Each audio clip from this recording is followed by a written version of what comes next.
Hi, this is Jorge Gonzalez with Team Data8 and Keller Williams Realty here in Miami, Florida. If you're thinking about selling your home in Miami and the last time you sold was more than a couple of years ago, there's something important you need to know.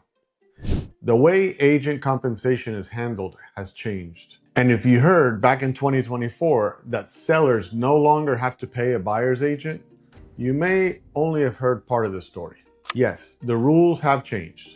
But if you're selling in a competitive market like Miami, the strategy behind attracting serious buyers still matters. So let's talk about what actually changed, what sellers need to understand, and how this could affect your bottom line when you list your home. Back in 2024, there was a major lawsuit settlement involving the National Association of Realtors, and it created a lot of headlines. A lot of sellers heard, "Great, I don't have to offer compensation to a buyer's agent anymore. I can save money." And I understand why that sounded appealing. But in Miami, selling a home is rarely just about putting it on the market and waiting for offers.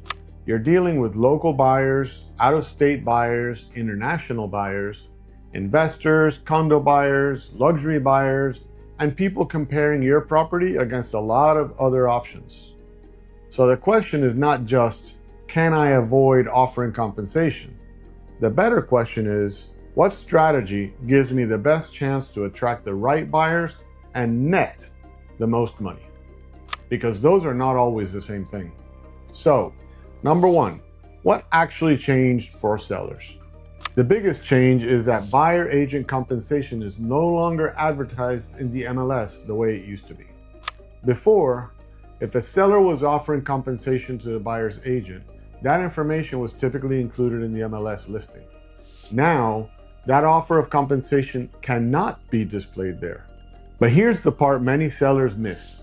Sellers can still offer to help pay the buyer's agent. That option did not go away. The rule changed how compensation is communicated and negotiated. It did not eliminate your ability to offer it. So as a Miami seller, this becomes a pricing and marketing strategy.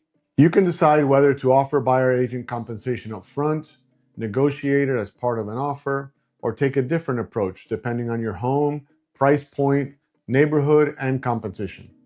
But it should be a thoughtful decision and not something based on a headline. Number two, why this still matters in Miami. Here's what sellers need to understand.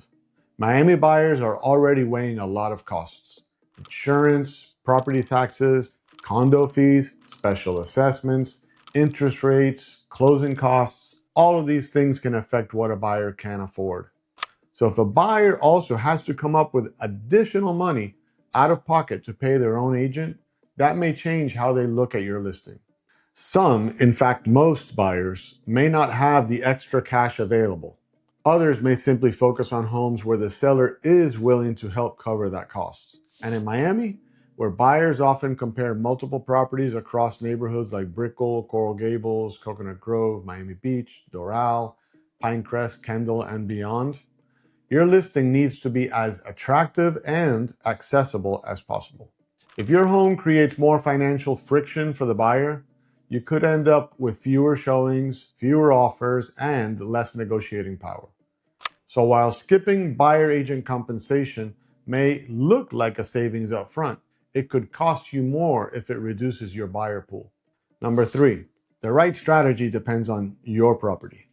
Now, this does not mean every Miami seller should use the same exact approach. A luxury waterfront property in Miami Beach may need a different strategy than a condo in Brickell, for example, or a single-family home in Coral Gables, or an investment property in Little Havana. Your best move depends on your price point, your neighborhood, your competition, and what buyers in your segment are expecting. If your home is priced well, marketed properly, and buyers see strong value, you may have more flexibility. But if you're competing with similar homes where sellers are offering buyer agent compensation or other incentives, refusing to consider it could put you at a disadvantage. The goal is not just to save money on paper. The goal is to walk away with the strongest net result. And sometimes being open to paying buyer agent compensation can attract more serious buyers, create more competition, and lead to better outcomes at the closing table for you. So, if you're thinking about selling in Miami or anywhere in South Florida, and you're not sure how these commission changes affect your home, let's talk before you list it. I can walk you through what sellers are doing in today's market, how buyer agent compensation is being handled, and what strategy makes the most sense for your property.